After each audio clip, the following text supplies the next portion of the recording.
Hey all, don't forget to subscribe, hit the notification button so you know when future videos are out. Anyway, topic of this video is, Valiant Comics was a comic book that started in the early 1990s by Jim Shooter and company, and eventually the other owners kicked him out of the company, but he was the innovator, the prime guy who started to help build this universe. And they had a universe of characters, and when Acclaim bought them for $65 million in the later 90s, eventually the company went bankrupt, and in the mid-2000s, new owners picked up the property, and it recently got sold to someone else, and they're still around, but they've not really taken off in popularity or in market share comic book wise.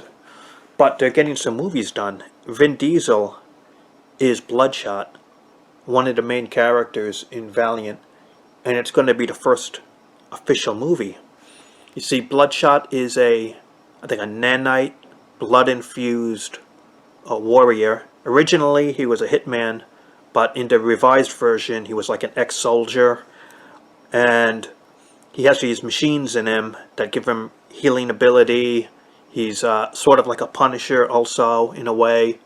He has red eyes, a chest symbol red, and his skin is chalk white. It's just like the color white paint, literally.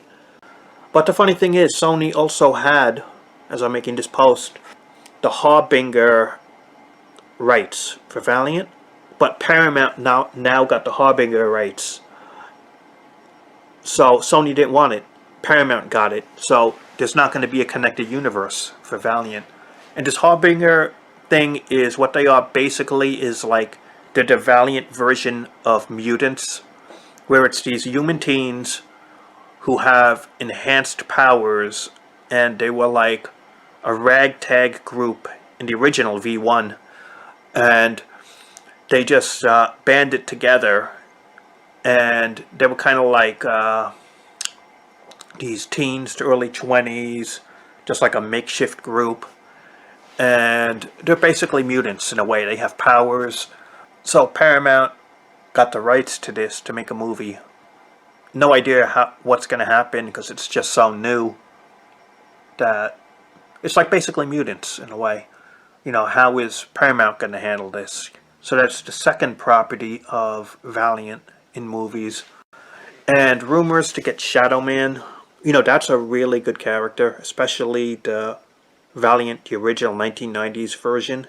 The Shadow Man character is really good. I think that one, done right, could really be a hit. So they have a few properties that could actually do really well.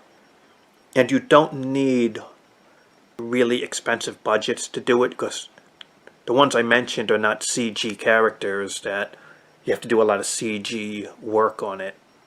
You know what I mean?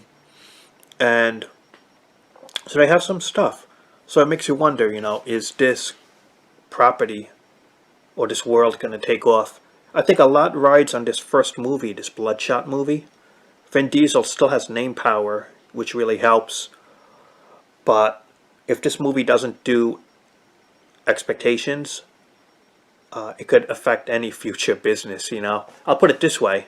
There's been a lot of movies in the recent years, like the recent Mummy reboot, or the female Ghostbusters, etc., that wanted to start a franchise. In other words, they made the first movie hoping they would get a second or a third movie, and the first movie bombed so bad that they never made a sequel. It ended the franchise potential.